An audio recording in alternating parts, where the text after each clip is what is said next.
Hello बच्चों, आज के लेक्चर में हम स्टैटिस्टिक्स टॉपिक की रिवीजन करेंगे। क्वेश्चन नंबर 1 में क्या कहा गया है आपसे?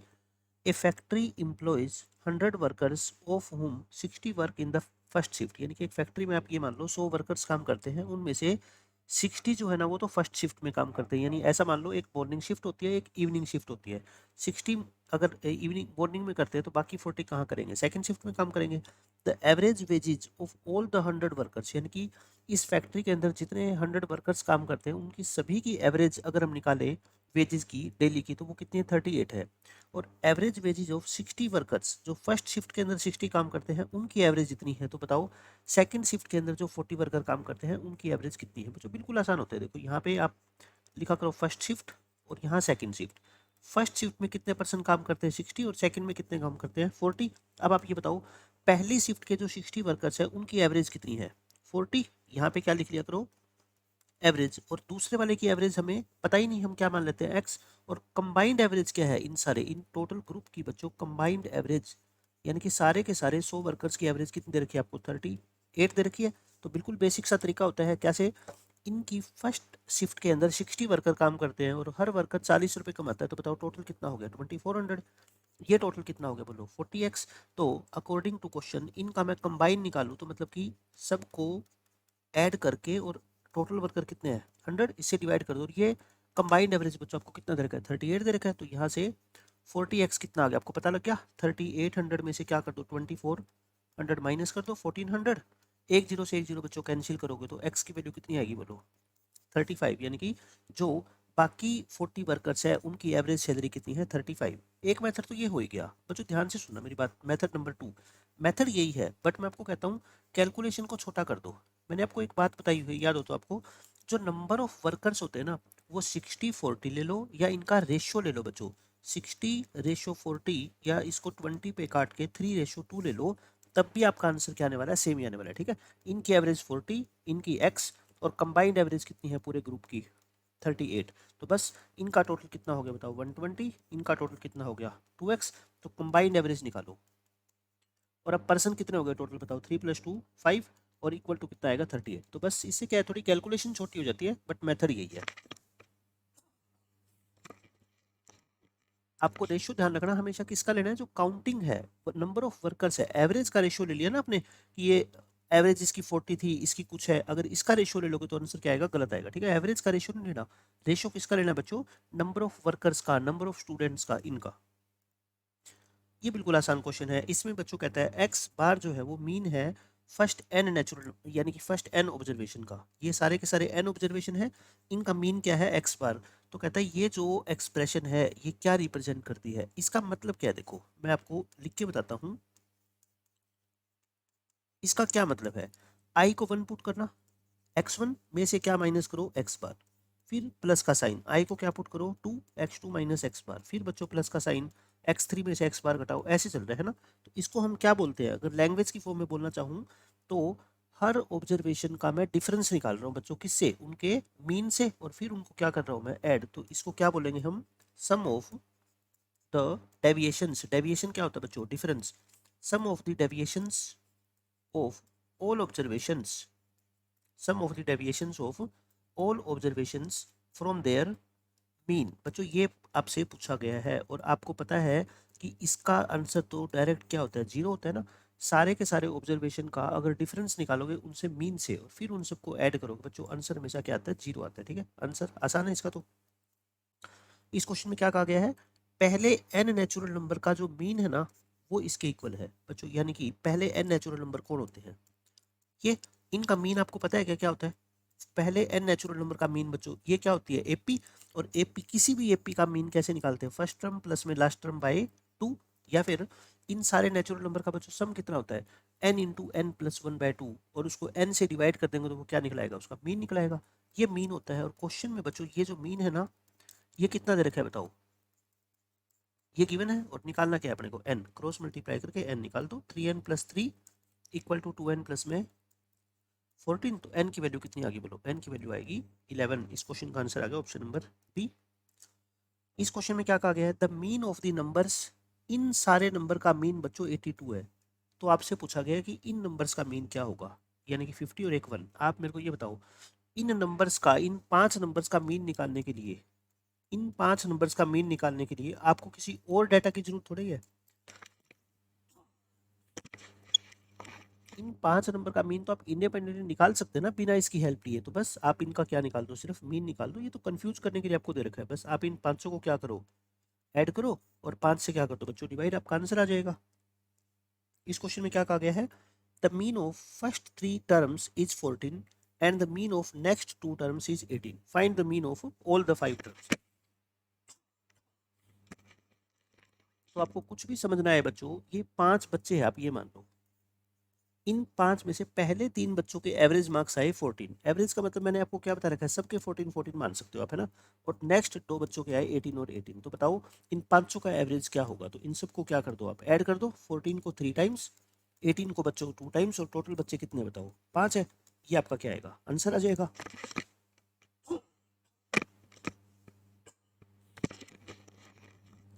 इस तरीके से आप इन क्वेश्चंस को आसानी से सोल्व कर सकते हैं। ज्योमेट्रिक मीन, ज्योमेट्रिक मीन का फॉर्मूला आपको पता है। जैसे मैं नंबर कह दूं आपको x1 x2 x3 और xn, बच्चों इन सब का क्या निकालना है आपको, ज्योमेट्रिक मीन। तो क्या होता है इनका ज्योमेट्रिक मीन, सब की क्या कर दो, मल्टीप्लाई, और इसकी पावर कर दो कितनी, 1/n। n नंबर है तो 1/n, 2 नंबर है तो 1/2। जैसे आपको पता है ना एक rule, geometric mean of a and b कैसे निकालते थे, दोनों की मल्टीप्लाई करके पावर कितनी करते थे, 1/2, यानी कि रूट ab। तो आपको इन 3 नंबर का ज्योमेट्रिक मीन निकालना है। तो बोलो आंसर क्या आएगा, इन तीनों की क्या कर दो बच्चों, मल्टीप्लाई, और पावर कितनी कर दो, 1/3। अच्छा ये कितना है देखो, 3 की टोटल पावर कितनी है बोलो, ये 3 की पावर 3 होगी क्या, और ये भी 3 की पावर 3, मतलब 3 की टोटल पावर कितनी होगी, 6 होगी। 6 इंटू 1/3 मतलब 3 की पावर कितनी होगी, ये 2, और 3 की पावर 2 कितना होता है, 9। इस क्वेश्चन का आंसर आ गया 9।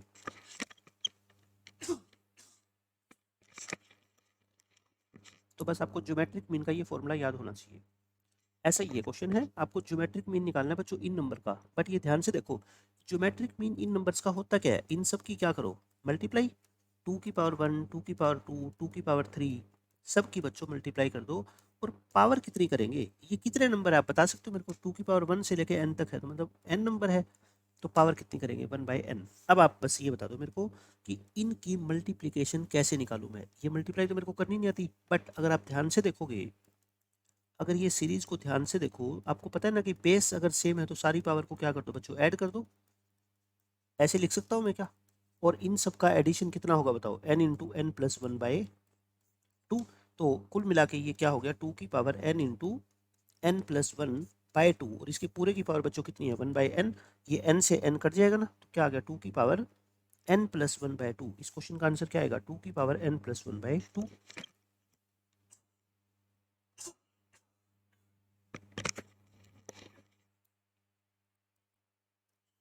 इस क्वेश्चन में क्या कहा गया आपसे, वही ज्योमेट्रिक मीन निकालना है इन सारे ऑब्जर्वेशन का। तो क्या होता है रूल, इन सब की क्या कर दो मल्टीप्लाई, और n नंबर है तो क्या कर दो पावर 1/n। सी ऑप्शन आ गया।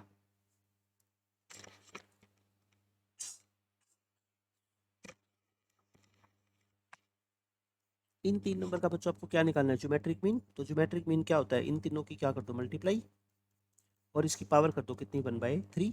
तो ये कितना हो गया बोलो, 32 इंटू 16। 32 क्या होता है, 8 4 जा, और 16 क्या होता है, 4 4 जा, ताकि मैं क्यूब बना उसको, है ना। ये क्या होता है, 2 का क्यूब, और ये क्या है बच्चों, 4 का क्यूब। तो इसको इकट्ठा लिख सकते हो ना, 2 का क्यूब की पावर 1/3 करोगे तो 2 आ जाएगा, 4 का क्यूब इंटू 1/3 पावर करोगे तो कितना आएगा, 4 आ जाएगा। आंसर कितना आ गया आपका, 8 आ गया। इस क्वेश्चन में क्या बोलता है, the standard deviation of A variate is sigma. मतलब किसी एक वेरिएबल का स्टैंडर्ड डेविएशन बच्चों सिग्मा है, तो बताओ स्टैंडर्ड वेरिएट x लिख लो यहाँ पे, है ना। अगर x का जो स्टैंडर्ड डेविएशन है बच्चों सिग्मा है, तो बताओ 3x प्लस 2 का क्या होगा। मतलब कि 3x प्लस 2 का क्या मतलब हुआ, कि अगर हम उस वेरिएबल की हर एक टर्म को पहले 3 से क्या करते हैं मल्टीप्लाई, और फिर क्या करते हैं उसमें 2 ऐड, तो नया स्टैंडर्ड डेविएशन क्या होगा। आप मेरे को बताओ, स्टैंडर्ड डेविएशन का क्या रूल होता है आपको पता है ना, इट इज इंडिपेंडेंट। ये इंडिपेंडेंट होता है किससे, चेंज इन ओरिजिन से। ओरिजिन का तो कोई फर्क नहीं पड़ता।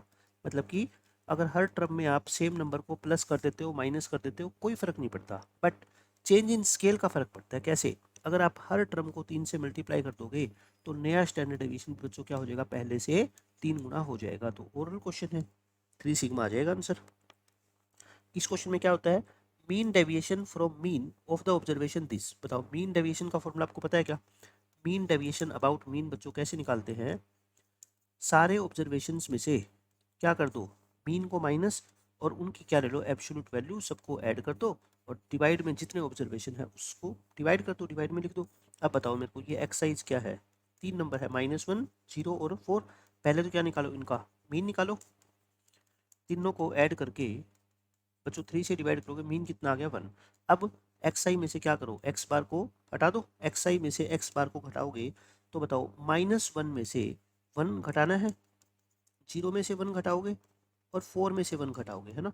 अब इनका क्या ले लो, एब्सोल्यूट वैल्यू, यानी एक्स आई में से जो आपने एक्स बार घटाया है उसकी एब्सोल्यूट वैल्यू 2, 1 और 3, ये -1 आ गया। इनका सबका सम कितना आ गया बच्चों, 6। तो मीन डेविएशन कैसे निकालते हो, 6 बाय कितने ऑब्जर्वेशन है, 3, 6 बाय 3, आंसर कितना आ गया आपका 2। इस क्वेश्चन में आपको वेरिएंस निकालने के लिए कहा गया है बच्चों। देखो वेरिएंस का एक तो डायरेक्ट फॉर्मूला भी होता है, क्या होता है, एक्स आई में से एक्स बार घटा के उनका सबका स्क्वायर कर दो, सिग्मा लगा दो, डिवाइड में क्या होगा एन। इस मेथड से तो आप क्वेश्चन को सोल्व कर ही सकते हो, बट शॉर्टकट मैंने आपको लिखवा रखे हैं, याद करो। मैंने आपको क्या कहा था, वेरिएंस ऑफ फर्स्ट एन की जरूरत नहीं है मेरे को, बीच में से कोई एन नंबर हो सकते हैं। Variance of n conjugative natural numbers, of n conjugative natural numbers, उसका फॉर्मूला याद है ना, एन स्क्र माइनस 1/12 होता है।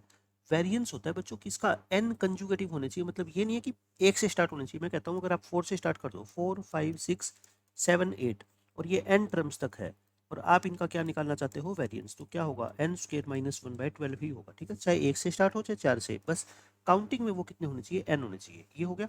अब वेरिएंस ऑफ एन कंजुगेटिव, या तो ये नंबर क्या हो बच्चों, इवन, और या क्या हो, ओड।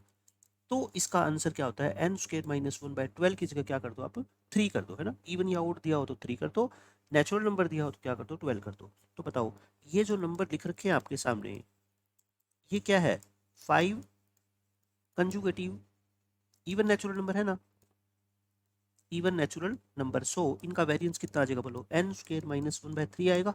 एन कितना है, 5, 5 का स्क्र माइनस 1/3, यानी आंसर कितना आ गया आपका बच्चों, 8। वेरिएंस निकालना था, वेरिएंस क्या होता है, 8 आ गया आंसर। इस क्वेश्चन में क्या कहा गया है, standard deviation in an observation का बच्चों सिग्मा है ना। ओल्ड स्टैंडर्ड डेविएशन क्या है बोलो, सिग्मा। तो ये कहता है इन ऑब्जर्वेशन का स्टैंडर्ड डेविएशन क्या होगा, बताओ। हर एक ऑब्जर्वेशन को किससे मल्टीप्लाई किया गया है, लैम्डा से। तो आप ये मत कह देना कि सर नया स्टैंडर्ड डेविएशन है, तो आप क्या करो, जो पुराना स्टैंडर्ड डेविएशन है उसको किससे मल्टीप्लाई कर दो, लैम्डा से। नहीं बच्चों, लैम्डा गलत हो जाएगा, क्योंकि लैम्डा के बारे में हमें ये नहीं पता कि ये पॉजिटिव है कि नेगेटिव, और स्टैंडर्ड डेविएशन कभी नेगेटिव तो होता नहीं। अगर आप हर ऑब्जर्वेशन को -2 से मल्टीप्लाई कर दोगे तो बताओ क्या नया स्टैंडर्ड डेविएशन -2 टाइम्स हो जाएगा, नहीं, 2 टाइम्स होगा। यानी कि इसका क्या लेंगे, मोड लेंगे, यानी कि mode of lambda into old standard deviation. ये इस क्वेश्चन का क्या है, आंसर आ जाएगा। इस क्वेश्चन में क्या कहा गया है, अगर हर एक ऑब्जर्वेशन को बच्चों उसका वेरिएंस दे रखा है, if each observation of a raw data whose variance is this is increased by lambda. अगर हर ऑब्जर्वेशन को आप लैम्डा से बढ़ा दोगे तो बताओ क्या वेरिएंस में फर्क पड़ेगा, वेरिएंस में बिल्कुल फर्क नहीं पड़ता। वेरिएंस जो होता है ये बच्चों क्या होता है, इंडिपेंडेंट होता है, किससे, independent of change in origin. Origin का इस पर कोई फर्क नहीं पड़ता, सिर्फ फर्क किसका पड़ता है, चेंज इन स्केल। मैं आपको फिर से बता देता हूँ, 3 टर्म होती है देखो, वेरिएंस, स्टैंडर्ड डेविएशन और मीन डेविएशन। इन तीनों के ऊपर बच्चों चेंज इन ओरिजिन का कोई फर्क नहीं पड़ता, चेंज इन ओरिजिन का कोई इफेक्ट नहीं होता। तो बताओ पहले अगर वेरिएंस सिग्मा स्क्वायर था तो अब भी वेरिएंस क्या रहेगा बच्चों, सिग्मा स्क्वायर ही रहने वाला है। ये बिल्कुल आसान क्वेश्चन है। आपको कहता है फ्रीक्वेंसी डिस्ट्रीब्यूशन का अगर स्टैंडर्ड डेविएशन निकालना हो तो फॉर्मूला क्या होता है, आप मेरे को बता दो। अगर फ्रीक्वेंसी ना गिवन हो, एक नॉर्मल डाटा गिवन होता है, डिस्क्रीट डाटा, तो उसका स्टैंडर्ड डेविएशन कैसे निकालते हो आप, sigma x i minus x bar का होल स्क्वायर डिवाइड बाय क्या होता है बच्चों, एन।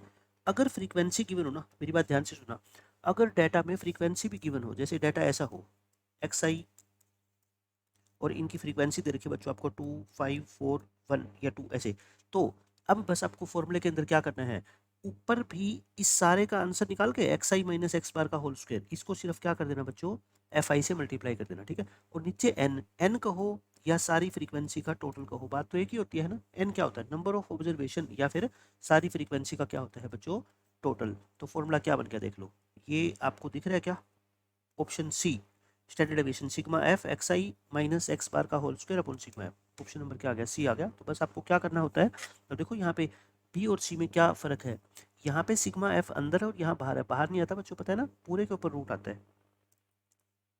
इस क्वेश्चन में क्या कहा गया है, मीन ऑफ 10 आइटम्स, यानी कि क्लास में 10 बच्चे हैं, उनका मीन स्कोर पाया गया 15।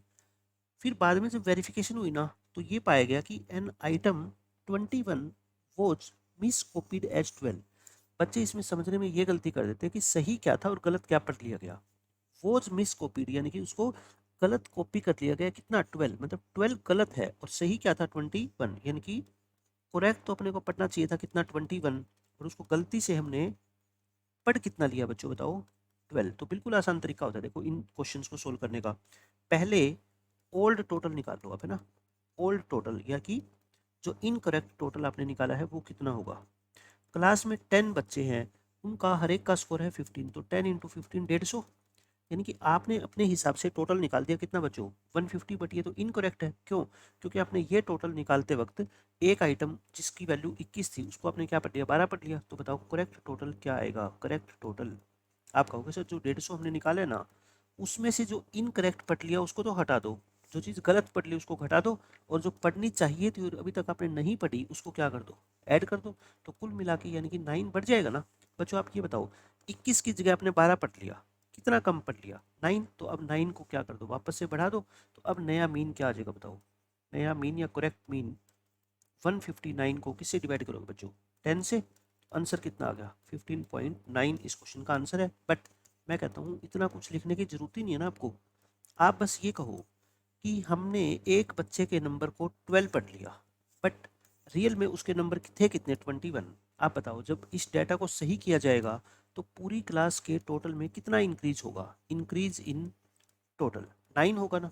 अब ये जो 9 टोटल में इंक्रीज होगा ये किस में बटेगा, ये सारे के सारे 10 बच्चों में बटेगा। तो बताओ हर एक बच्चे का एवरेज इंक्रीज कितना हो जाएगा, 9/10 यानी कि 0.9। हर बच्चे के मार्क्स कितने बढ़ेंगे, पहले से 0.9 बढ़ जाएंगे, तो फिर नया एवरेज कितना आ जाएगा, पहले था उनका कितना 15, अब हर बच्चे के मार्क्स 0.9 बढ़ा दोगे तो कितने आ जाएंगे 15.9, ठीक है। तो आपको पूरा क्वेश्चन सोल्व करने की जरूरत नहीं होती, ऐसे ही ये क्वेश्चन है। नंबर ऑफ ऑब्जर्वेशन एक ग्रुप में कितने हैं 40, फर्स्ट 10 बच्चों के नंबर है 4.5 एवरेज, और रिमेनिंग 30 के है 3.5। तो बताओ पूरे ग्रुप का एवरेज कितना हो जाएगा, सिंपल सी बात है। देखो एक है बच्चों फर्स्ट ग्रुप, एक है सेकंड ग्रुप।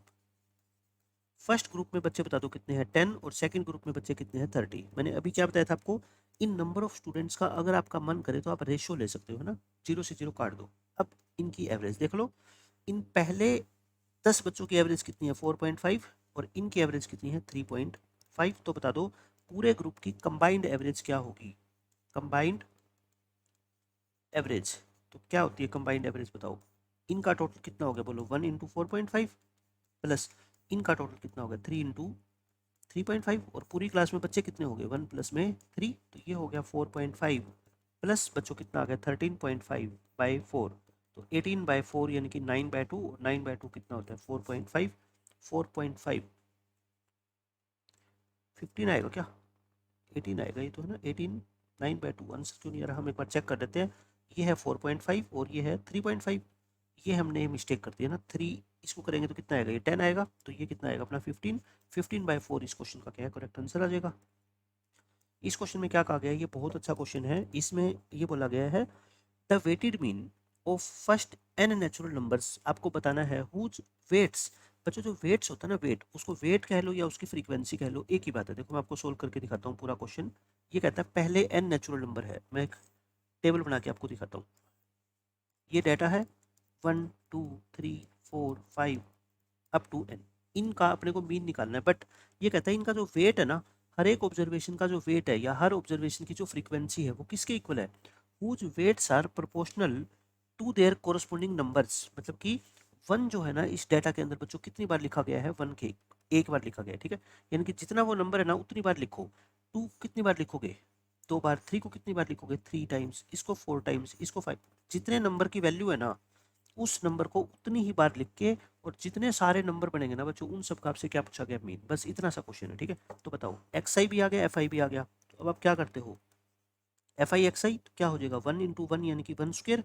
2 × 2 को क्या लिख दो, 2 स्क्वायर। 3 × 3 को 3 square. 4 square, 5 square, up to n square. इनका टोटल बता सकते हो, टोटल कितना आ गया। आपको फॉर्मूला याद है ना, पहले n नेचुरल नंबर के स्क्वायर का सम कितना होता है, n × n+1 into 2n+1 divide by 6। तो ये टोटल आ गया। तो बच्चों मीन बता सकते हो आप, मीन। अच्छा, इन फ्रीक्वेंसी का टोटल कितना है बोलो, इन सबको ऐड करोगे तो क्या आएगा, n × n+1/2। तो इस टोटल को बच्चों डिवाइड कर दो किससे, फ्रीक्वेंसी के टोटल से। फ्रीक्वेंसी का टोटल n मत समझ लेना गलती से, n × n+1 क्या है 2।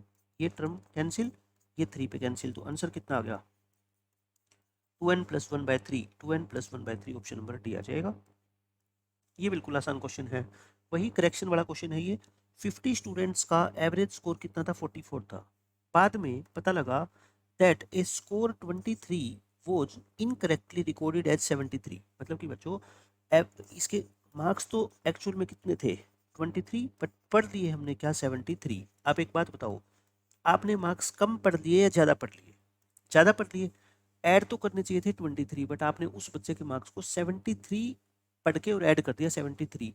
तो अब जब सही करोगे इस मिस्टेक को, तो पहले से बच्चों के जो टोटल मार्क्स है वो कम होंगे या ज़्यादा होंगे, कम होंगे, क्योंकि पहले आप ऑलरेडी ज़्यादा लिख चुके हो। तो आप मेरे को बता दो डिक्रीज कितना होगा, डिक्रीज इन टोटल मार्क्स।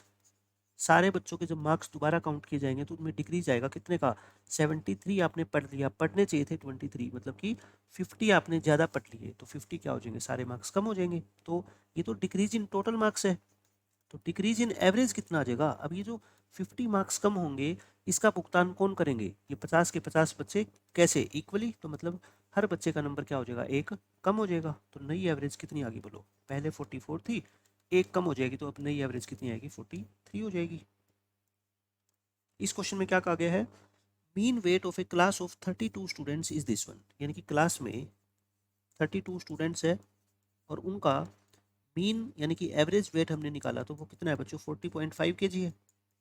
अब क्या हुआ, टीचर के वेट को भी हमने इंक्लूड कर लिया, तो फिर नया मीन कितना हो गया, 500 ग्राम बढ़ गया। राइजिस बाई का मतलब बढ़ना, यानी कि अब नया ग्रुप बन गया। उस ग्रुप में कौन कौन है, 32 स्टूडेंट्स प्लस 1 टीचर।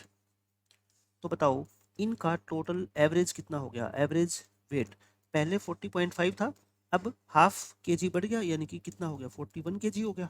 अब बच्चों कितना हो गया 41 kg। आपको बताना है टीचर का वेट कितना हुआ, आप बस मेरे को ये बता दो इनका एवरेज कितना है 40.5। तो इन सारे ग्रुप का टोटल बता सकते हो, इस ग्रुप में कितने बच्चे हैं 32, ये हो गया। इनका टोटल बता दो 41 इंटू बच्चे, टोटल पर्सन्स कितने हो गए 33, ये हो गया। अब आप मेरे को बता दो टीचर का वेट कितना होगा। एक बच्चे ने दिमाग लगा लिया कि नए ग्रुप का जो टोटल है उसमें से पुराने ग्रुप का टोटल माइनस कर दो, जो नया वेट है या वेट में जो इंक्रीमेंट हुआ है वो किसका वेट है बच्चों, टीचर का ही तो वेट है। तो इस टोटल में से ये वाला टोटल बच्चों क्या कर दो, आप माइनस कर दो और आपके क्वेश्चन का क्या आएगा, आंसर आएगा। लेकिन आप एक बात सोचो, ये कैलकुलेशन क्या होगी, लेंथी होगी, कर तो लोगे आप नो डाउट। इसमें से माइनस कर दो, ये मैं करके दिखा देता हूँ आपको, क्वेश्चन सोल्व हो जाएगा, इसमें कोई प्रॉब्लम नहीं आएगी आपको। 3 5 1 2 5 3 1 3 आएगा ना, 1353 में से 1353 में से इसको करना 82 81/2 इंटू 32, यानी कि 81 इंटू 16। तो ये कितना आएगा अपना 16 इंटू 81, 691,296 तो बच्चों आंसर आ गया 53 और 4 57 kg आ गया, नो डाउट। लेकिन देखो कैलकुलेशन में क्या लग गया, आपको टाइम लग गया। अब इसका मैं डायरेक्ट मेथड आपको बताता हूँ। पहले आप ये बताओ एक क्लास में कितने भी स्टूडेंट हो जाए उनका एवरेज वेट पहले कितना था 40 था, 40.5 था। अब जो नया टीचर आएगा, नए टीचर के आने से बच्चों एवरेज वेट पूरी क्लास का 500 ग्राम बढ़ गया है ना, आधा किलो बढ़ गया। तो इसका मतलब जो टीचर आया ना उसका वेट बच्चों पहले जितने बच्चों का एवरेज 40.5 था वो तो होगा ही होगा, साथ में उसका वेट कुछ ज़्यादा होगा, क्योंकि ज़्यादा होगा तभी तो वेट पूरी क्लास का बढ़ेगा ना। तो इसका मतलब कितना ज़्यादा है आप ये बता दो, हर बच्चे को 500 ग्राम मिल गया, लेकिन नए ग्रुप में तो टीचर भी तो आ गया, नया ग्रुप कितने लोगों का हो गया 33 का, तो 33 पर्सन्स का हर का वेट 0.5 बढ़ गया। तो आप मेरे को बताओ ये पूरा क्या है, टोटल टीचर का वेट है ना, ये कितना आ गया 16.5। तो दो लाइनों के अंदर आपका ऐसे आंसर आ सकता है। बट ये चीज़ अगर आपको समझ नहीं आती तो मैंने आपको बेसिक मेथड बता दिया।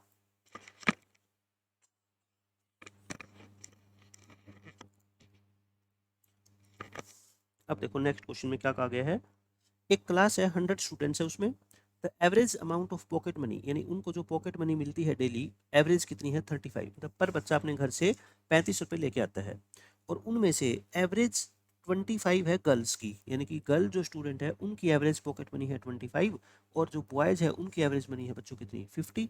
तो बताओ नंबर ऑफ गर्ल्स कितनी है क्लास में। तो जब आपको बॉयज़ की एवरेज दे रखी हो, जब आपको गर्ल्स की एवरेज दे रखी हो, पूरी क्लास की भी एवरेज दे रखी हो, तो बच्चों आप क्या निकाल सकते हो, बॉयज़ और गर्ल्स का रेशियो निकाल सकते हो ना। यहाँ पे क्या लिखो बॉयज़, यहाँ क्या लिख लो गर्ल्स, निकाल लें। अब देखो पॉकेट मनी की बात कर रहा हूँ मैं, बॉयज़ की पॉकेट मनी कितनी है ध्यान से लिखना 50, और गर्ल्स की पॉकेट मनी कितनी है बच्चों 25, और पूरे ग्रुप की जो पॉकेट मनी होती है उसको कहाँ लिखा जाता है बीच में, पूरे ग्रुप की कितनी है 35। तो यहाँ से आप बॉयज़ और गर्ल्स का रेशियो निकाल सकते हो, कैसे, इस 50 में से 35 माइनस करो, और इस 35 में से 25, इन दोनों का डिफरेंस लेना होता है, ठीक है, इनका कितना आ गया 10, तो ये कितना आ गया बच्चों 2:3, यानी कि इस क्लास में जो नंबर ऑफ बॉयज़ और नंबर ऑफ गर्ल्स का रेशियो है ना क्या है 2:3। आपको क्या बताना है नंबर ऑफ गर्ल्स, तो बता दो आप मेरे को नंबर ऑफ गर्ल्स कितनी होगी, 100 टोटल है, इसमें गर्ल्स कितनी है, गर्ल्स गर्ल्स है बच्चों 3/5। रेशियो का मतलब क्या होता है, टोटल अगर 5 बच्चे हैं तो उसमें 3 क्या है लड़कियां, तो 3/5, यानी कि 60 इस क्लास में क्या है गर्ल्स है, और 40 क्या है बच्चों बॉयज है। तो आंसर आ गया 60। इस क्वेश्चन में क्या कहा गया, आसान क्वेश्चन है, average rainfall for a week excluding Sunday, मतलब कि एक वीक में से अगर संडे का दिन निकाल दिया जाए तो बाकी 6 दिन का जो एवरेज रेनफॉल है ना बच्चों वो ये है, ठीक है। But due to heavy rainfall on Sunday, लेकिन संडे को बरसात होगी बहुत ज़्यादा, तो इसके कारण क्या हुआ, पूरे वीक का जो एवरेज है ना रोज टू 1.5 सेंटीमीटर, ये ध्यान से पढ़ना होता है, यानी कि पूरे वीक का जो बच्चों एवरेज रेनफॉल है ना वो बढ़ के 1.5 सेंटीमीटर हो गया। कई बच्चे इसको ये समझ रहे थे कि 1.5 से बढ़ गया, बच्चों बढ़ा नहीं, बढ़ के 1.5 सेंटीमीटर हो गया। इसका देखो एक एग्जांपल देता हूँ, आपके मार्क्स एक टेस्ट में आए कितने 60, आपने कहा सर मेरे 4 क्वेश्चन जो है ना वो आपने चेक नहीं किए हुए, तो उन 4 क्वेश्चन के 2 मार्क्स एक्स्ट्रा बनते हैं, तो मैं कहता हूँ आपके नए मार्क्स कितने हो जाएंगे 60+2 यानी कि 62। अब एक तो मैं आपके ये कहूँ कि आपके जो मार्क्स है ना वो बढ़ के 62 हो गए, या मैं ये कहूँ कि आपके मार्क्स पहले से 62 बढ़ गए, दोनों बातों में फ़र्क है ना। तो ये पहले से 62 बढ़े नहीं है, पहले से बढ़े तो 2 है, बढ़ने के बाद कितने हो गए 62, यही वो क्वेश्चन है कि संडे के अगर रेनफॉल को भी इंक्लूड कर लें तो पूरे वीक की जो एवरेज है ना बच्चों वो बढ़ के 1.5 सेंटीमीटर हो जाएगी, बड़ी नहीं है, मतलब कि ये जैसे 62 आपके मार्क्स हुए थे ना 62 बड़े नहीं है, वैसे ही पूरे हफ्ते की एवरेज रेनफॉल 1.5 सेंटीमीटर होगी, पहले चाहे कितनी भी हो, ठीक है। तो बताओ संडे को कितनी रेनफॉल हुई, तो बिल्कुल सिंपल सा क्वेश्चन है, देखो पहले 6 स्टूडेंट थे क्लास में, आप इसको स्टूडेंट की तरह ट्रीट करो, ठीक है, और उनका एवरेज कितना था 0.5, तो बता दो मेरे को टोटल कितना रहा होगा, हर बच्चे के 0.5 मार्क्स आएंगे, तो टोटल पूरी क्लास के 3 मार्क्स थे। अब संडे को भी अगर मिला ले तो पूरी क्लास में कितने स्टूडेंट हो गए बच्चों 7, और एवरेज कितना हो गया इनका 1.5, तो बता दो टोटल कितना हो गया 1.5 इंटू 7 यानी कि 10.5। अब जो 7वां बच्चा आने के कारण ग्रुप का मार्क्स कितने बढ़ गए 7.5, तो ये 7.5 हमारा क्या होगा संडे का एवरेज रेनफॉल हो गया, खत्म क्वेश्चन। इस क्वेश्चन में क्या कहा गया है, एक क्लास में 50 स्टूडेंट है, 10 have failed and their average marks are 28, मतलब 50 में से 10 बच्चे हो गए फेल, मैं यहाँ लिख देता हूँ बच्चों फेल्ड, तो बाकी क्या हो गए पास हो गए, 10 फेल हो गए तो बाकी 40 क्या हो गए बच्चों पास हो गए, है ना, हो गया ठीक है। The total marks obtained by the entire class, यानी पूरी क्लास के बच्चों ने मिला के 2800 मार्क्स लिए हैं, तो बता दो average marks of those who have passed, पूरी क्लास में जो बच्चे पास हुए ना उनका उनका एवरेज बता दो। तो आप बता सकते हो कैसे, मैं इनका रेशियो ले लूँ, मैंने कहा था ना नंबर्स का रेशियो ले सकते हो, तो average of the whole class बताओ मेरे को, average of the whole class जिसमें सारे ही बच्चे आ गए चाहे वो पास हुए हो चाहे फेल हुए हो, ठीक है, उनका टोटल कितना है 2800, बच्चे कितने हैं 50, तो मतलब पूरी क्लास का एवरेज अगर मैं निकालूं तो कितना आ गया 56 आ गया। तो मतलब ये जो 56 है ना, ये क्या है, कंबाइंड एवरेज है, पूरी क्लास के एवरेज की बात चल रही है यहाँ पे। ये है बच्चों कितना 56। अब इनमें से फेल होने वाले स्टूडेंट्स का एवरेज कितना है 28, पास होने वाले का अपने को निकालना है, वो क्या मान लो x, तो बस इनको क्या कर दो, मल्टीप्लाई कर दो। तो क्वेश्चन के अकॉर्डिंग 28 + 4x डिवाइड में टोटल बच्चे कितने मानोगे 1 + 4 मानोगे ना। तो बस यहाँ से बच्चों अब आप x की वैल्यू निकाल लेना और वही आपके क्वेश्चन का क्या है आंसर है। इस क्वेश्चन में क्या कहा गया है, when 10 is subtracted from each of the given observation, मतलब कि मान लो बहुत सारे ऑब्जर्वेशन है, हर एक में से आपने बच्चों 10 को सब्ट्रैक्ट कर दिया, the mean is reduced to 60%। अब देखो फिर ये 2 है, 2 का मतलब यहाँ पे क्या होता है, ऐसा नहीं होता कि मीन पहले से 60% कम हो गया, नहीं बच्चों, 2 का मतलब होता है कि पहले से कम होके पहले का 60% हो गया। मतलब पहले अगर आपके नंबर 100 थे तो अब वो घट के कितने हो गए 60 हो गए, ना कि 60 घट गए, ठीक है। ये रिड्यूस्ड टू का मतलब क्या होता है, घटने के बाद जो आपके मार्क्स है ना बच्चों, वो 100 से 60 रह गए, न कि ये कि 100 में से 60 घटा दिए, नहीं 100 में से 60 नहीं घटाए, 40 ही घटाए हैं, घटने के बाद कितना हो गया 60% हो गया। तो अगर कहता है 5 ऐड कर दें सारे ऑब्जर्वेशन में से तो मीन कितना हो जाएगा। तो कहने का मतलब बच्चों मेरा ये है कि अगर हर ऑब्जर्वेशन में से आप 10 सब्ट्रैक्ट करोगे तो बताओ जो नया मीन है क्या वो भी कम होएगा क्या, आप कहोगे सर बिल्कुल कम होएगा। नया मीन कितना कम हो जाएगा, 10 से कम हो जाएगा, रिड्यूस्ड बाय 10। ये तो बात सिंपल सी है भाई, अगर आप हर ऑब्जर्वेशन में से 10 को घटाओगे तो नया मीन भी पहले से क्या हो जाएगा 10 कम हो जाएगा। अब आप मेरे को ये बता दो नया मीन परसेंटेज में कितना रह जाएगा। आप कहते हो कि रिड्यूस होके 60% हो गया, इसका मतलब पहले से कम कितना हो गया, ये 40% कम हो गया, यानी कि ये क्या हो गया 10 से कम हो गया या 40% कम हो गया पहले से 40% ऑफ ओल्ड मीन। बताओ इसका एक ही मतलब है क्या, जितना भी पुराना मीन था उसका कितना कम हो गया बच्चों 40%, और ये 40% अगर अमाउंट में देखूँ तो कितना है 10। तो मतलब कि 40% किसी नंबर का 10 है, अगर बच्चों 40% 10 है तो बता दो 100% कितना होगा। आप कहोगे सर 10 को 40 से डिवाइड करो 100 से मल्टीप्लाई कर लो, है ना। ये कितना आ गया आपका 100/4 यानी कि 25। तो पुराना मीन कितना रहा होगा बोलो 25। अब अगर इसमें से मैं 5 ऐड कर दूं तो नया मीन कितना हो जाएगा, पुराना मीन अगर 25 है तो न्यू मीन कितना हो गया 25 प्लस में 5 यानी कि 30। तो बस इस तरह के क्वेश्चन को सोल्व करने के लिए जनरल नॉलेज की जरूरत है। परसेंटेज की आपको कितनी नॉलेज है, एक तो मैं कहूँ हर बच्चे के मार्क्स आज के टेस्ट में मैंने गलती से ज़्यादा दे दिए, हर बच्चा अपने मार्क्स को 10-10 घटा लो, घटा लिए आपने, तो उससे आपकी परसेंटेज पता है कितनी कम होगी, उससे आपकी परसेंटेज 40% कम होगी। मतलब जितने भी मार्क्स आपके आए थे ना उससे 40% कम हो गए, ठीक है। तो मतलब 40% आपके ओल्ड मार्क्स का कहूँ तो वो कितने हैं 10 मार्क्स के इक्वल है, तो ओल्ड मार्क्स आपके कितने आए होंगे 25। अब हर में अगर मैं 5 ऐड करवा दूँ तो कितने हो जाएंगे 30 हो जाएंगे, बस क्वेश्चन खत्म।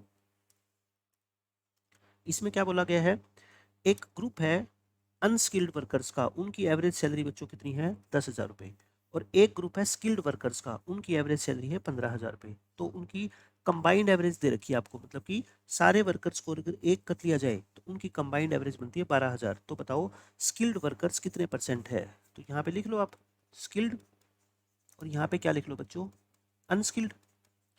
अच्छा स्किल्ड वर्कर्स की एवरेज कितनी है 15,000 और अनस्किल्ड की कितनी है 10,000, और पूरे ग्रुप की एवरेज कितनी है 12,000।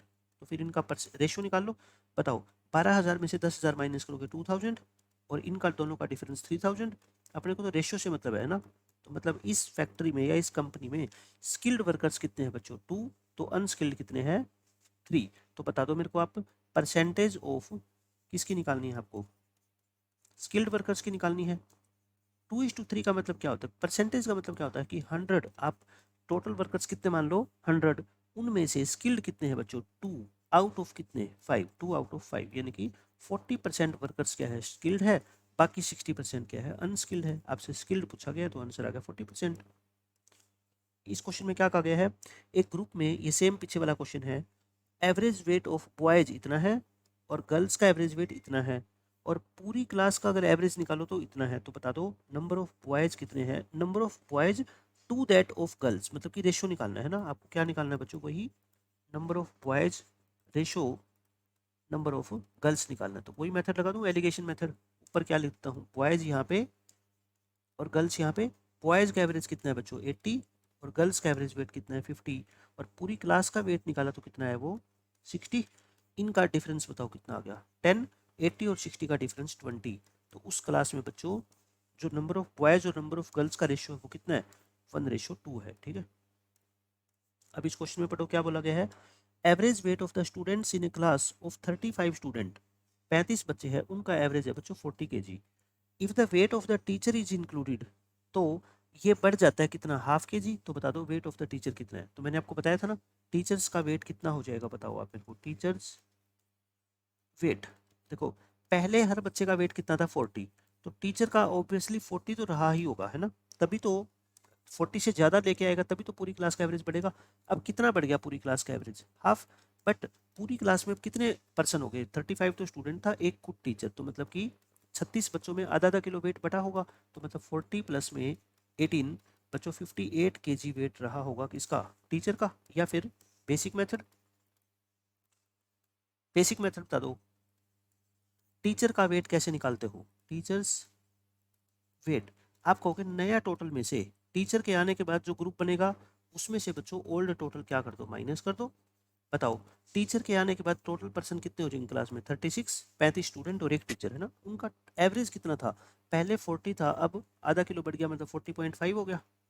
और पुराने ग्रुप में लोग कितने थे 35 और उनका एवरेज कितना था 40। तो आप कैसे भी कर लो इससे आंसर निकाल लेना, चाहे ये आंसर निकाल लो, दोनों क्या आएंगे बच्चों सेम आएंगे। ठीक है, मैंने आपको तरीके दोनों बता दिए।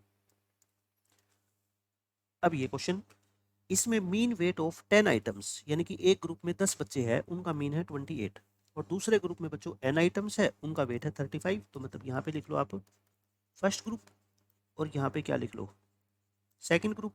फर्स्ट ग्रुप में कितने बच्चे हैं 10, सेकंड में कितने हैं बच्चों n, इनका एवरेज कितना है बोलो 28, और इनका एवरेज कितना है 35। और सारे ग्रुप का मतलब कि कंबाइंड ग्रुप जिसमें कितनी आइटम होगी 10 प्लस n, 10 इसमें n इसमें, दोनों को ऐड करोगे तो कितने लोग होंगे 10 प्लस n, उनका एवरेज कितना है बच्चों। ये क्या दे रखा है आपको कंबाइंड एवरेज कितना है 30। तो n की वैल्यू बताओ। तो बिल्कुल आसान है, देखो मैंने आपको क्या बता रखा है इनका टोटल निकाल लिया करो 280, ये कितना हो गया 35n। अब कंबाइंड एवरेज कैसे निकालते हैं, इन सब का total upon number of person 10 plus n, और किसके इक्वल है बोलो 30 के। तो बस इसको क्या कर लो सिंप्लीफाई कर लो। अच्छा ऐसे मल्टीप्लाई नहीं करना डायरेक्ट, देखो 5 कॉमन लेके कट रहा है क्या, इसमें से 5 कॉमन ले लो, कितना आएगा 56 प्लस में 7n, ताकि कैलकुलेशन थोड़ी सी छोटी हो जाए। ये अब सोल्व कर लो, देखो कितना आसान हो गया सोल्व करना। ये कितना आ गया 60 प्लस में 6n और इक्वल टू 56 प्लस में 7n, तो n कितना आ गया बोलो 4 आ गया। n की वैल्यू कितनी आ जाएगी 4। इस क्वेश्चन में क्या कहा गया है, द मीन, मीन का मतलब average, mean monthly salary paid to 75 employees in a company is this, मतलब कि सारे के सारे 75 इम्प्लॉइज की मीन सैलरी निकाले तो वो इतनी आती है। ठीक है, मीन सैलरी उनमें से 25 इम्प्लॉय को अलग निकाल दे, टोटल कितने थे 75, उनमें से 25 की सैलरी बच्चों ये है, और बाकी 30 की यानी कि कुछ 30 और उनकी इतनी है। तो बताओ बचे हुए की कितनी होगी। देखो टोटल इम्प्लॉयज इस कंपनी में कितने काम करते हैं आप बताओ मेरे को, टोटल नंबर ऑफ इम्प्लॉयज 75 है, 75 को 3 हिस्सों में बांट दिया, एक में तो कितने हैं ग्रुप में 25 वर्कर्स, एक में कितने हैं 30। तो बता दो तीसरे ग्रुप में कितने रह गए 75 में से ये 55 माइनस कर दो, तो बाकी कितने रह गए बच्चों 20। इन 20 का एवरेज कितना है, इनका एवरेज कितना है बता सकते हो, 25 का है 1350, इन 30 का कितना है बच्चों ये वाला, तो बताओ इन 20 का कितना है बच्चों x है, x मान लो, और कंबाइंड एवरेज कितना है पूरे ग्रुप का। अब की बार बस ग्रुप को कितने हिस्सों में बांटते हैं 3 हिस्सों में, है ना, कंबाइंड कितना है बच्चों 1420। तो बता दो आप मेरे को कंबाइंड का जो है ना क्या तरीका होता है। पहले तो मैंने आपको क्या बताया था नंबर ऑफ वर्कर्स का बच्चों क्या निकाल लिया करो आप रेशियो निकाल लिया करो। अगर इससे सोल्व करोगे ना 25 30 20 से लंबा हो जाएगा क्वेश्चन, है ना, तो इसका क्या निकाल लो आप रेशियो 5 पे काट दो ऐसे। तो बताओ 5 इंटू 5 वर्कर्स है, हर एक को 1350 रुपये मिलते हैं, तो टोटल ये हो गया 6 वर्कर्स को हर एक को इतने रुपए मिलते हैं, और 4 को बच्चों हर एक को x मिलते हैं। टोटल इम्प्लॉयज़ कितने हो गए 5 प्लस 6 प्लस 4, और उनका एवरेज कितना दे रखा है क्वेश्चन में ये दे ही रखा है। तो बस अब तो आपको क्या करना है क्रॉस मल्टीप्लाई करके x की वैल्यू निकालनी है ना, वो निकाल ही सकते हो बिल्कुल आसानी से, x सोल्व कर लेना आंसर आ जाएगा आपका। इस क्वेश्चन में क्या कहा गया है, ये तो ऐसा ही क्वेश्चन है पीछे वाला ही, mean weekly salary paid to 75 workers in a factory is this one. उनमें से कहता है 25 की इतनी है, 30 की इतनी है, तो बताओ बाकी बची हुई की कितनी है। तो ये तो सेम क्वेश्चन हो गया है ना, ऐसा ही कर लेना आप सोल्व इसको। हार्मोनिक मीन निकालना है बच्चों इन नंबर्स का। ये नंबर कितने हैं पहले तो आप ये बता दो। देखो ये क्या है, 1/1, 1/2, 1/3, और ये कितना है 1/n। मतलब कि मैं देखूँ तो ये कितनी टर्म दिखाई दे रही है, n, 1 2 3 n टर्म है ना। अब हार्मोनिक मीन निकालने का आपको फॉर्मूला पता है क्या? अगर मैं आपसे कहूँ कि 4 नंबर है ABCD, इनका हार्मोनिक मीन बताओ, तो काउंटिंग में कितने हैं 4, और नीचे इनके रेसिप्रोकल का सम लिखते हो बच्चों। याद आ गया आपको हार्मोनिक मीन का फॉर्मूला? ये है। तो बता दो इनका हार्मोनिक मीन कितना हो जाएगा। ऊपर कितने n, नीचे इनका सम मत लिख देना, इनके रेसिप्रोकल का सम, मतलब 1 का रेसिप्रोकल, फिर 1/2 का रेसिप्रोकल, फिर 1/3 का रेसिप्रोकल, और फिर n/1/n का रेसिप्रोकल। तो इन सब का टोटल कितना होता है, n into n plus 1/2, n से n कट गया तो आंसर कितना आ गया 2/n+1, 2/n+1 क्वेश्चन का आंसर है। ये बिल्कुल आसान क्वेश्चन है बच्चों एवरेज स्पीड का। मैंने आपको एवरेज स्पीड का क्या बताया हुआ है फॉर्मूला।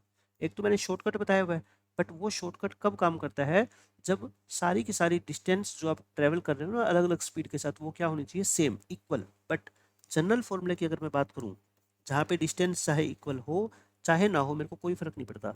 स्पीड का फॉर्मूला क्या होता है बच्चों, डिस्टेंस अपॉन, स्पीड का फॉर्मूला क्या होता है, distance upon time.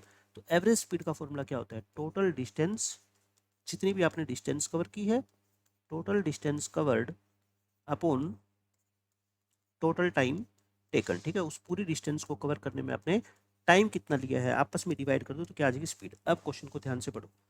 Average speed of A car running at the rate of 15 kilometre per hour during the first 30 kilometre, यानी कि आप एक जर्नी पे जा रहे हो यहाँ से लेके यहाँ तक, पहले 30 किलोमीटर तक आप अपनी गाड़ी को बच्चों किस स्पीड से चला रहे हो, 15 किलोमीटर पर आवर की स्पीड से चला रहे हो। ठीक है, मैंने लिख दिया डायग्राम के अंदर, ये हो गया। फिर क्या किया आपने, 20 किलोमीटर पर आवर की स्पीड से चलानी स्टार्ट कर दी नेक्स्ट 30, सेकंड 30 किलोमीटर, मतलब कि अगले 30 किलोमीटर। ये 30 ही 30 है, सारे 30 ही है बच्चों, ये भी 30 है। तो यहाँ पे सॉरी, ये किलोमीटर पर आवर नहीं, ये डिस्टेंस है ना, ऊपर वाली क्या है, डिस्टेंस है, और नीचे जो स्पीड है ना, स्पीड कितनी है, स्पीड बच्चों ये कितनी है, देखो यहाँ पे 20 है, तो स्पीड को मैंने क्या लिख दिया यहाँ पे 20 किलोमीटर पर आवर। फिर क्या कहता है, और फिर 25 किलोमीटर पर आवर होगी ड्यूरिंग द थर्ड 30 किलोमीटर, मतलब ये जो लास्ट के 30 किलोमीटर बच गए ना आपकी जर्नी के, यहाँ पे अपनी गाड़ी की स्पीड को बढ़ा के कितना कर दिया 30 किलोमीटर, सॉरी 25 कर दिया है ना, ये कितनी होगी 25 किलोमीटर पर आवर। तो बता दो पूरी जर्नी की एवरेज स्पीड क्या होगी। तो इसमें आपको याद आ गया क्या, ये क्या है, ये बच्चों तीन डिस्टेंस है बट तीनों इक्वल है, तो फिर फॉर्मूला क्या होता था, ये स्पीड मान लो एवरेज एक्स है, ये वाई है, ये जेड है, तो फॉर्मूला क्या होता है 3xyz upon XY plus YZ plus में ZX। अगर ऐसे ध्यान नहीं आता तो इनका क्या निकाल दो, हार्मोनिक मीन निकाल दो, यानी कि 3 अपॉन हार्मोनिक मीन यानी कि 1/15। इन तीनों जो स्पीड्स है ना बच्चों, जो ये स्पीड्स है, इन तीनों का क्या निकाल दो, हार्मोनिक मीन निकाल दो, आपके क्वेश्चन का आंसर आ जाएगा। बट ये काम सिर्फ कब करना है, जब ये तीनों डिस्टेंस क्या हो बच्चों, इक्वल हो। अगर इक्वल नहीं होती ना, फिर मैं क्या करता, फिर मेरा बेसिक मेथड क्या है बताओगे। मेरे को अगर ये फॉर्मूला नहीं भी आता, मैंने आपको क्या बोला है, एवरेज स्पीड निकालने का फॉर्मूला क्या होता है, टोटल डिस्टेंस कितनी ट्रेवल करी आपने, 30 प्लस 30 प्लस 30, है ना। इस डिस्टेंस को ट्रेवल करने में टाइम कितना लगा है, टाइम का फॉर्मूला क्या होता है बताओ, डिस्टेंस बाय स्पीड, यानी कि 30/15। इस डिस्टेंस को ट्रेवल करने में टाइम कितना लगा है 30/20, और इस डिस्टेंस को ट्रेवल करने में बच्चों टाइम कितना लगा है 30/25। समझ गए आप, देखो वही तो है। अब आप खुद सोचो, ये 30 ऊपर से कॉमन लेके, और बच्चों ये 30 नीचे से काट दूं क्या, तो फिर वही तो बच गया ना, 3/1/15 प्लस 1/20 प्लस 1/25। यही मैंने ये डायरेक्ट लिखा है यहाँ पे, ठीक, एक ही बात है। इस क्वेश्चन में क्या कहा गया है, two variables x and y are given by this, मतलब दो वेरिएबल है बच्चों एक्स और वाई, उन दोनों में ये ऐसा रिश्ता है। कहने का मतलब अगर एक्स वेरिएबल की वैल्यू कुछ भी है तो वाई की वैल्यू कैसे निकाली गई है, एक्स वाली ऑब्जर्वेशंस को पहले 2 से मल्टीप्लाई किया गया है, फिर सब में से 3 क्या कर दिया गया है, माइनस कर दिया गया है। और एक्स डाटा की, जो डाटा एक्स है ना, उसकी बच्चों अपने को क्या दे रखी है, मीडियन। उसकी मीडियन दे रखी है कितनी 20। तो आपसे पूछा गया है मीडियन बता दो वाई डाटा की, तो यानी कि अगर वाई डाटा की मीडियन आपसे पूछी जाए तो कितनी होगी। आपको एक बात पता होनी चाहिए क्या, कि जो सेंट्रल टेंडेंसी के मेजरमेंट होते हैं ना, मीन मीडियन और मोड, मीन मीडियन और मोड, इनके ऊपर चेंज इन ओरिजिन का भी फर्क पड़ता है और चेंज इन स्केल का भी फर्क पड़ता है। और कैसे फर्क पड़ता है आपको पता है क्या? अगर आप हर ऑब्जर्वेशन को 2-2 से बढ़ाओगे तो मीन मीडियन मोड भी क्या होंगे, 2-2 बढ़ जाएंगे। अगर आप हर ऑब्जर्वेशन को 4 से डिवाइड करोगे तो मीन मीडियन मोड भी क्या हो जाएंगे, पहले का 1/4 हो जाएंगे। तो जैसा हर ऑब्जर्वेशन के साथ बिहेव करोगे वैसा ही इफेक्ट पड़ेगा बच्चों किस पे, मीन मीडियन और मोड पे। तो आप मुझे बताओ y को निकालने के लिए आपने क्या किया था? पहले x को 2 से मल्टीप्लाई किया तो x वाली मीडियन को भी क्या कर दो 2 से मल्टीप्लाई, फिर 3 माइनस किया, आप भी 3 माइनस कर दो, तो नई मीडियन क्या होगी बच्चों 37 हो जाएगी। ठीक है, क्वेश्चन ओरल होते हैं, एक बार समझने जरूरी है बस। ऐसे ही ये क्वेश्चन है, इसमें x और y के बीच में ये रिलेशन है, तो मोड वही, चाहे मीडियन हो चाहे मोड हो चाहे मीन हो, तीनों का एक ही फॉर्मूला। ठीक है, x डाटा का जो मोड है ना बच्चों वो क्या है बोलो, वो है 23। तो बोल दो y डाटा का मोड कितना होगा। पहले मैं y की वैल्यू निकालूं, यहाँ से y बोलो x माइनस 10 है ना, यानी कि y को कैसे ऑब्टेन किया गया है, हर ऑब्जर्वेशन में से बच्चों कितना माइनस किया गया है 10, तो फिर मोड भी क्या हो जाएगा 10 कम हो जाएगा। मोड भी बच्चों 23 से 10 कम हो जाएगा 13। इस क्वेश्चन में क्या कहा गया है, the mean of the set of observations is x bar, यानी कि अपने को पुराना मीन दे रखा है एक्स बार। ठीक है, कोई बात नहीं। If each observation is divided by alpha, मतलब कि पहले तो हर एक ऑब्जर्वेशन को मैं अल्फा से क्या कर दूं डिवाइड, और देन इंक्रीज कर दूं 10 से, तो बताओ नया मीन कितना हो जाएगा। मैंने क्या बताया था, जैसा हर ऑब्जर्वेशन के साथ बिहेव करोगे ना वैसा ही नया मीन हो जाएगा। ठीक है, उस पर वैसे ही इफेक्ट पड़ेगा। बताओ आपने पहले क्या किया, हर ऑब्जर्वेशन को डिवाइड किया अल्फा से, तो मीन को भी अल्फा से क्या हो जाएगा डिवाइड करना पड़ेगा। फिर बाद में 10 ऐड किया है तो बच्चों पूरे में 10 ऐड करोगे ना, इस क्वेश्चन का मतलब तो यही है। ठीक है, अब बस क्या कर लो एलसीएम ले लो alpha, x bar plus 10 alpha by alpha, x bar plus 10 alpha by alpha. Option number C आ गया। ये बिल्कुल इजी क्वेश्चन है।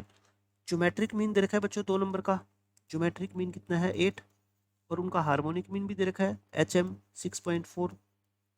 तो बता दो नंबर्स क्या क्या है। जब भी ऐसा क्वेश्चन है ना तो मैं आपको बस हमेशा कहता हूँ किसका यूज किया करो बच्चों, ऑप्शंस का। अगर आप ऐसे करोगे ना कि नंबर्स को मानोगे ए और बी, और फिर ज्योमेट्रिक मीन का फॉर्मूला क्या होता है बच्चों रूट ए बी, यानी कि 8 दे रखा है तो ए बी कितना आ गया बोलो 64, एक इक्वेशन ये बन गई। और फिर हार्मोनिक मीन क्या होता है बोलो 2 नंबर का 2ab अपॉन ए प्लस बी, और ये दे रखा है आपको 6.4, और ए बी की वैल्यू पुट करोगे इक्वेशन बनाओगे, बहुत लेंथी हो जाएगा। ठीक है, ऐसे नहीं करना आपको, आप ऑप्शन का यूज करो। ज्योमेट्रिक मीन अगर 8 है तो बताओ उन दोनों नंबर की प्रोडक्ट तो आपको पता लग गया ना बच्चों, प्रोडक्ट तो कितनी होगी 64, मतलब जो भी ऑप्शन में नंबर गिवन है ना उनकी प्रोडक्ट 64 होनी चाहिए। और मेरे को तो यही सिर्फ ऑप्शन दिख रहा है जिनमें दोनों नंबर की प्रोडक्ट क्या है बच्चों 64 है, 16 4 जो है ना, तो बाकी ऑप्शन तो वैसे ही क्या हो जाएंगे रिजेक्ट। लेकिन मान लो और ऑप्शन भी है 64, जैसे एक ऑप्शन मान लो ये है 21 और 4 है ना, 21 और 4 नहीं 64 लेके आनी है, तो 6 और 4, और आप क्या कर दो 8 और 8 कर दो, इस तरीके से। ठीक, कुछ भी ऑप्शन दिया हो सकता है। तो फिर आप क्या करोगे, इनका हार्मोनिक मीन निकाल के देखो क्या होता है। हार्मोनिक मीन का फॉर्मूला 2ab अपॉन ए प्लस बी, यानी कि 2 इंटू 4 इंटू 16 और अपॉन 4 प्लस में 16, तो कितना आ गया 8 इंटू 16/20, तो ये कितना आ गया बोलो 4, और ये 10, 64/10 यानी 6.4, और ये 6.4 क्या क्वेश्चन में दे रखा है, मतलब कि ऑप्शन का यूज करके बहुत आसानी से ये क्वेश्चन सोल्व हो जाएंगे। The variance of first n odd natural number, पता लग गया आपको, मैंने अभी फॉर्मूला बताया था। पहले एन ओड है, ये ओड, तो n square minus 1 divide by क्या होता है बच्चों 3 होता है। ठीक है, और ये फर्स्ट की जगह वर्ड क्या आ सकता है, कंजुगेटिव भी आ सकता है ना, जरूरी नहीं है कि एक से स्टार्ट हो, कोई भी कहीं से भी स्टार्ट हो सकते हैं, वो कंजुगेटिव होने चाहिए बस। ठीक है, इस क्वेश्चन में क्या कहा गया है, स्टैंडर्ड एविएशन बच्चों एक डाटा का 6 है, हर एक ऑब्जर्वेशन को इंक्रीज कर दे 1 से, तो बताओ अगर इंक्रीज कर दोगे हर ऑब्जर्वेशन को तो स्टैंडर्ड एविएशन पे कोई फर्क पड़ेगा नहीं पड़ेगा, है ना, पहले 6 था, अब भी कितना रहेगा 6 रहेगा। स्टैंडर्ड एविएशन निकालना है बच्चों आपको इन नंबर का, इन नंबर्स का ध्यान से देखो, ये नंबर अगर आपने इन नंबर्स को ध्यान से नहीं देखा तो फिर आप क्या करोगे, स्टैंडर्ड एविएशन का बेसिक फॉर्मूला देखो मैं आपको करके दिखाता हूँ। एक बच्चा तो इस क्वेश्चन को सोल्व करेगा ऐसे, सारे ऑब्जर्वेशन लिख लेगा, मतलब क्वेश्चन सोल्व हो जाएगा नो डाउट, बट टाइम भी तो अपने को सेव करना है ना एग्जाम में। वो पहले क्या निकालेगा इनका मीन, अब आप खुद ही सोच लो मीन निकालना कितनी बड़ी महाभारत है, सारे नंबर्स को पहले ऐड करोगे फिर 6 से डिवाइड करोगे, तो कहने का मतलब ये है कि ये क्वेश्चन ऐसे तो लेंथी हो जाएगा। फिर आप क्या करोगे एक्स आई में से एक्स बार घटाओगे, फिर उसकी स्क्वेयर करोगे, और समझ गए आप स्टैंडर्ड डिवीजन निकालने का फॉर्मूला ये होता ही है। स्टैंडर्ड डिवीजन क्या होता है sigma x i minus x bar का square divide by n. Question क्या हो गया, लेंथी हो गया, तो मैं इस मेथड को फॉलो नहीं करना चाहता। अब इन नंबर्स को ध्यान से देखो, ये क्या है, 20, 22, 24, 26, 28 और 30, मतलब कि इनको मैं रीअरेंज कर दूं, ये ऐसे लिखे हुए हैं बच्चों, 20, 22, 28 फिर ये 30। ये तो क्या है, देखो कंजुगेटिव इवन नंबर है ना, 20, 22, 24, इनमें से कोई भी गायब नहीं है, तो ये क्या है पता है, 6 कंजुगेटिव इवन नेचुरल नंबर है। तो बस अब आप ज़्यादातर क्वेश्चन सोल्व करोगे ना, तो आपको ध्यान आ जाएगा कि क्या क्या चीज़ें क्वेश्चन में पूछी जा सकती है। तो इनका स्टैंडर्ड डेविएशन याद आ गया आपको। अगर इवन या ओड हो तो एन स्क्र माइनस 1/12 नहीं करते बच्चों, कितना करते हैं, 3 करते हैं, ठीक है। तो बस एन कितना है बोलो यहाँ पे 6, तो 6 का स्क्वेयर माइनस 1/3, तो कितना आ गया बोलो, √35/3। √35/3 एक बात बताओ कितना होता है, लगभग 35, 36 होता। 36 को 3 से डिवाइड करते हो तो कितना आता है, 12 आता है। अब 12 से थोड़ा सा कम आएगा, मैं मान लेता हूँ एक बार, कितना आ गया, 11.8 आ गया, 11.9 आ गया, ठीक है। ये आ गया 11.8 ही मान लो, चलो वैसे तो 11.7 होगा, मैं इसको 11.7 लिख देता हूँ। अब अपने को इसका रूट निकालना है, बोलो 2 तो हो नहीं सकता आंसर, ना 3 हो सकता। 2.4 का स्क्वायर क्या होता है बच्चों, 2.4 का स्क्वायर 24 का स्क्वायर होता है 576, ये तो इससे बहुत कम है। तो 3.42, तो देखो 30 का स्क्वायर होता है 900, तो आप समझ गए। तो इसका ऑप्शन क्या आ जाएगा आपका डी। तो मतलब करेक्ट आंसर निकालने की जरूरत नहीं है, सिर्फ ऑप्शंस के अंदर नंबर ही ऐसे है ना कि आप आसानी से पता कर सकते हो कि कौन सा आंसर सही होगा। ये क्वेश्चन देख लो, स्टैंडर्ड एविएशन है 15 आइटम्स का बच्चों 7.9।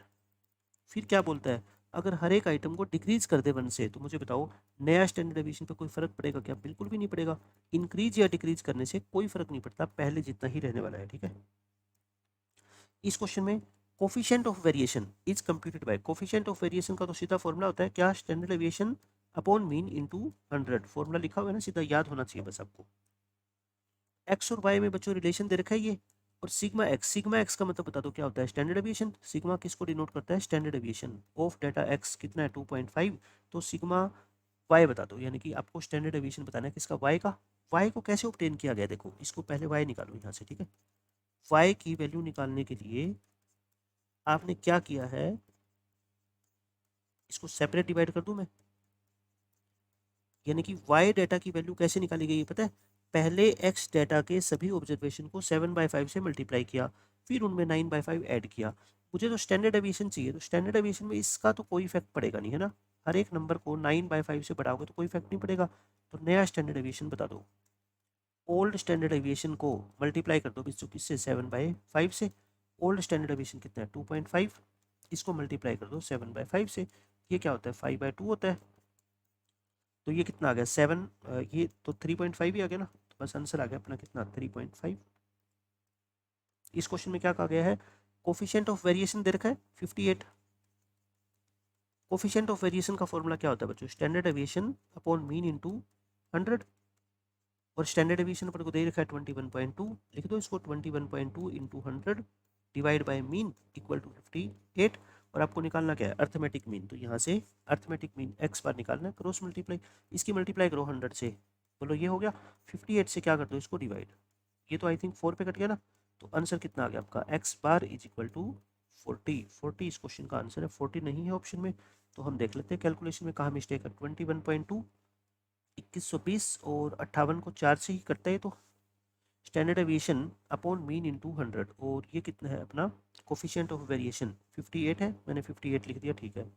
एक बार चेक कर लेते हैं हम, ये 4 पे नहीं कटेगा, सॉरी, ये नहीं, सॉरी ये मैंने गलत काट दिया ना, 232 होता है 58 फोर जा तो आप क्या करो, इसको मल्टीप्लाई करके 58 से क्या करो डिवाइड, और इक्वल टू क्या है एक्स बार, बस काटने में मिस्टेक होगी, 2 से डिवाइड करो इसको, 2 से डिवाइड कर दे, 2 10 जा 2 6 जा, ये आ गया। अच्छा 29 के टेबल में ये पूरा तो आई थिंक कटता नहीं है ना, तो बस एक्स बार क्या आ जाएगा आपका 1060/29। मैं इसको डिवाइड करके देख लेता हूँ एक बार, कहीं ऑप्शन मिस्टेक ना हो, और नहीं तो पॉइंट ऑफ आंसर निकाल देते हैं। 1060 बाय करो 29, तो ये आंसर आ रहा है आपका 36.55 अप्रोक्स, 36.55 यानी कि 36.6 आ गया। इस क्वेश्चन में क्या कहा गया है, standard aviation of data x 3 दे रखा है, मतलब standard aviation of data x बच्चों कितना है 3। तो बताओ वेरिएंस, इसका वेरिएंस बताओ, पहले स्टैंडर्ड एविएशन निकाल लो आप, है ना।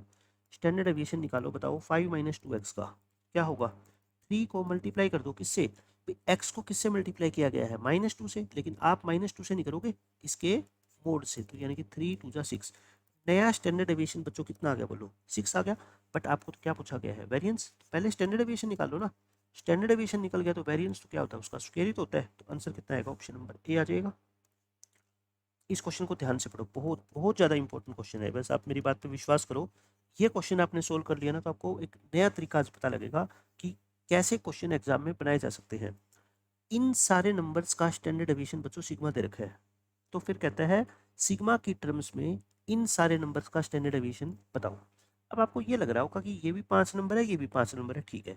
फिर ना तो इन सारे नंबरों को, नए नंबर्स को ऑब्टेन किया गया है इन नंबर्स को किसी नंबर से मल्टीप्लाई करके, जैसे 3 को 5 से मल्टीप्लाई करोगे, 4 से मल्टीप्लाई करोगे, भाई 17 तो कभी भी आता ही नहीं ना।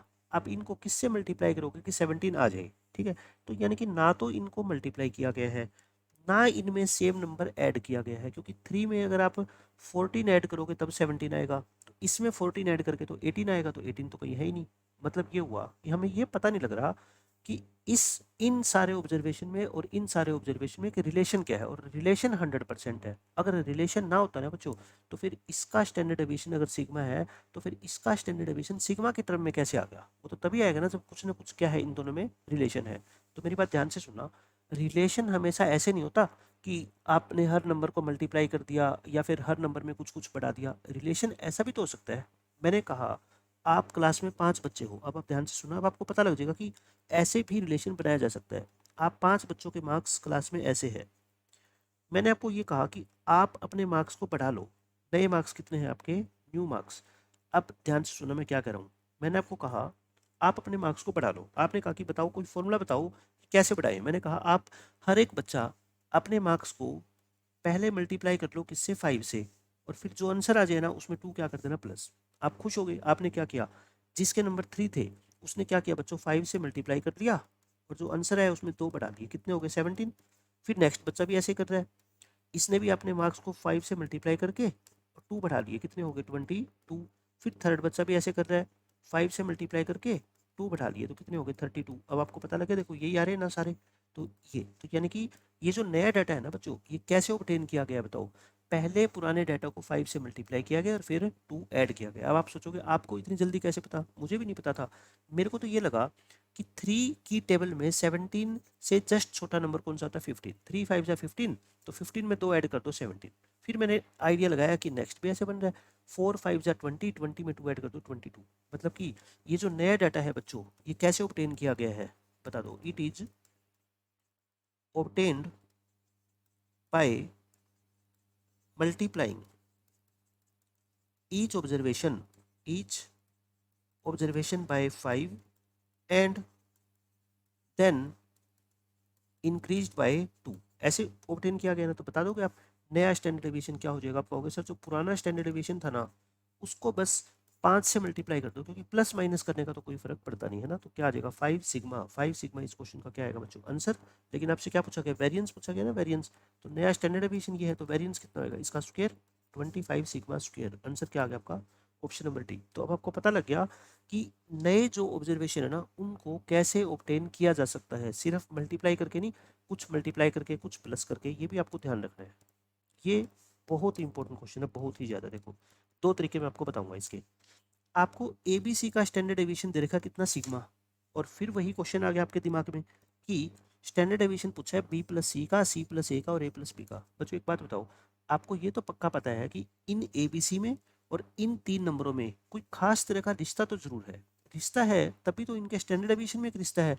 तो इसका स्टैंडर्ड डेविएशन सिग्मा की फॉर्म में है, तो नयों का भी स्टैंडर्ड डेविएशन सिग्मा की फॉर्म में दे रखा है ऑप्शन में। यानी कि इनमें देखो ऐसे ए बी सी और बी प्लस सी प्लस ए और ए प्लस बी, इनमें बच्चों रिलेशन तो है कुछ ना कुछ, जैसे पिछले क्वेश्चन में था। बट मुझे ये नहीं समझ आ रहा कि ये रिलेशन अब की बार कैसा है। इसके मैं 2 तरीके बताऊंगा। एक तो ए बी सी की वैल्यू मान के, वो तो है ही आसान है ना, मेथड नंबर 1 लिखो आप ए बी सी की कुछ भी वैल्यू मान लो, मैं कहता हूँ अपनी मर्जी से। ए बी सी को आप क्या मान लो बच्चों, लेट कर लो ए बी सी को 1 2 3 मान लो। तो बताओ 1 2 3 का जो स्टैंडर्ड डेविएशन होता है, आप समझ गए स्टैंडर्ड डेविएशन क्या होता है इनका। फॉर्मूला होता है ना एन स्क्र माइनस 1/12, तो कितना है 3, 3 का स्क्वायर यानी कि 9 माइनस 1/12, 8/12 यानी कि 3/4। तो ये आ गया आपका कितना बच्चों, √3/2 लिख दूं क्या इसको, √3/2 आ गया है ना। ये पुराना स्टैंडर्ड डेविएशन आ गया। अब मुझे बता दो ये तीन ऑब्जर्वेशन क्या बन जाएंगे, यानी कि बी प्लस सी प्लस ए और ए प्लस बी। बी प्लस सी बोलो, बी प्लस सी यानी कि 5, सी प्लस ए बोलो बच्चों कितना 4, और ए प्लस बी कितना 3। ये नंबर का स्टैंडर्ड डेविएशन बताना है मेरे को। अब आप ध्यान से देखो, ये तीन नंबर क्या है, 3 कंजुगेटिव नेचुरल नंबर है ना,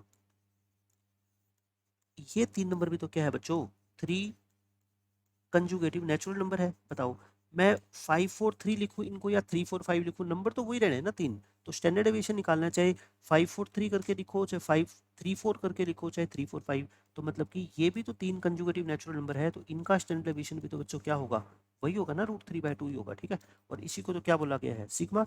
मतलब कि कोई फर्क नहीं पड़ेगा, अगर इनका स्टैंडर्ड डेविएशन सिग्मा है तो बच्चों इनका स्टैंडर्ड डेविएशन भी क्या होगा, सिग्मा। एक तो ये तरीका कि मेरे को पता लग गया कि ये मैंने तीन कंजुगेटिव नेचुरल नंबर माने थे, और जो नए नंबर है ना ये तीन, इनकी मान लिया मैंने वैल्यू तो अलग है, बट है तो ये भी तीन कंजुगेटिव नेचुरल नंबर। और मैंने क्या कहा था, कंजुगेटिव होने चाहिए, 1 से स्टार्ट हो रहे हैं या 4 से स्टार्ट हो रहे हैं या 3 से, इससे कोई फर्क नहीं पड़ता मेरे को। ठीक है, तो एक मेथड तो ये हो गया। अब मेथड नंबर 2, और आपको एग्जाम के अंदर पहला मेथड ही फॉलो करना है, क्योंकि मेथड 2 आपको ध्यान में नहीं आएगा कि ये रिलेशन कैसे एस्टेब्लिश किया गया है। ठीक है, ये देखो ए बी सी, और तीन नए ऑब्जर्वेशन क्या है बच्चों, ये है।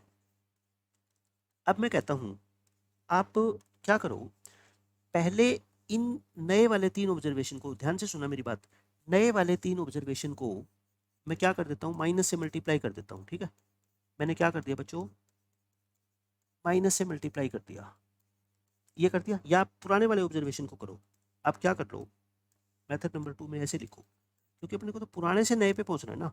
मेरे पास है क्या बच्चों, ए बी सी, और मुझे पहुंचना है किस पे, नए पे, यानी कि पी प्लस सी प्लस ए प्लस बी पे। मैं क्या करता हूँ, इन सभी को माइनस से मल्टीप्लाई कर देता हूँ। ठीक है, आप बोलो इनका स्टैंडर्ड डेविएशन क्या था, सिग्मा।